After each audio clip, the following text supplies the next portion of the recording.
Hey everybody, and welcome back to Curiosity Made Me. We're diving into a really fascinating topic today. Yeah, that's a good one. You know how we always hear about the incredible life and teachings of Jesus? Right. But have you ever stopped to wonder, why there's practically no mention of him in any historical records from his actual lifetime? It's a question that's puzzled scholars for centuries. It really is, and that's precisely what we're going to explore today. I'm excited to dig into this. Me too.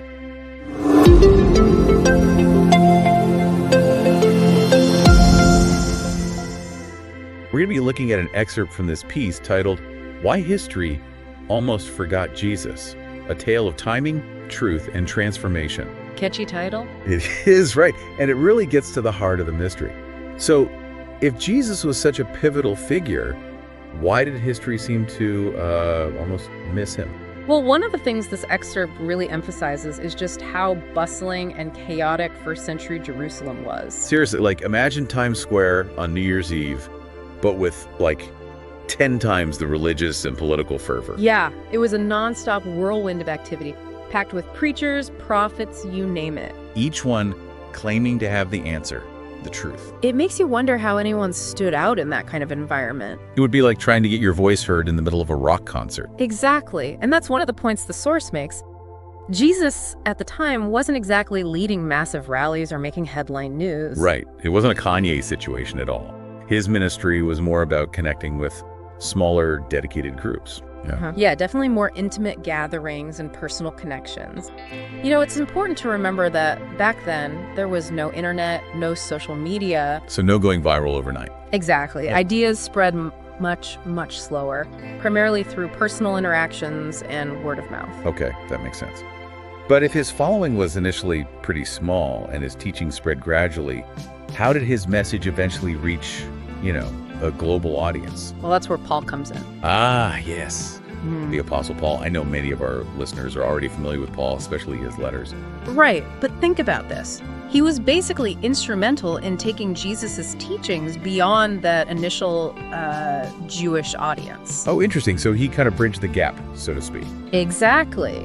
He introduced them to the wider Gentile world, and in doing so, he helped spark a movement that would eventually, Change the course of history. Exactly. It really makes you wonder how things might have played out differently if Paul hadn't come along. It does. It's a huge what if in history, right? Yeah, absolutely. Now, another thing that I always find myself wondering about is the Roman records. The Romans were meticulous record keepers, famously so. You'd think there'd be at least something about Jesus in their official documents. Exactly. But there's practically nothing, right? Right. And this is where we have to kind of step back and look at the bigger picture. You see, to the Romans, Jesus' crucifixion would have been, just another day at the office. Sadly, crucifixions were incredibly common back then, a routine form of punishment. It's hard to fathom how something so central to Christianity could have been just another Tuesday for them. I know, it really puts things into perspective. So it's highly likely that any Roman records mentioning Jesus were either lost, destroyed, or just deemed completely insignificant at the time.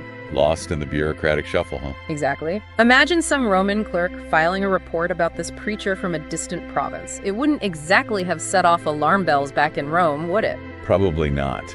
But the good news is that even without those official Roman records, Jesus' story didn't just vanish into thin air, right? Definitely not. And that's where the power of the oral tradition comes in, as the excerpt points out. It's fascinating how for centuries, crucial information was passed down through generations, through stories, through shared experiences. Exactly. It was like an ancient, decentralized information network transmitting beliefs and ideas through personal connections. It's kind of like the original underground movement, whispered accounts and secret meetings keeping a story alive. That's such a great way to put it. It's like an early version of samizdat, passing along forbidden knowledge. And this brings us to a really important point the source highlights. True significance isn't always about instant fame or widespread recognition, is it? Nope, it's not. And thinking about that really gets you thinking about the impact we're all making on the world. It's humbling. It really is. I mean, think about it. Even our smallest actions today could have ripple effects that we can't even begin to comprehend. It's pretty mind-blowing when you really stop to think about it. Absolutely.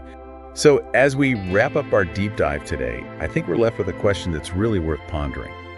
If so much of what we know about the past comes from official records, which, as we've seen, can be incomplete or even biased, what other important stories might be hidden in the gaps of history? Oh, I'm sure there are countless stories out there waiting to be discovered and pieced together. It really makes you want to grab a shovel and start digging, doesn't it? It really does. And who knows, maybe one of our listeners will make the next big historical discovery. I love that. Maybe someone listening right now will be inspired to unearth an incredible story that's been hidden for centuries. Wouldn't that be amazing? That's it for today's deep dive. Thank you for listening. Curiosity made me. Kindly ensure to subscribe for more hilarious episodes. Also share to your friends and family. Creating impact, feeling so alive. Excel in every task that you pursue. Curiosity fuels what you do.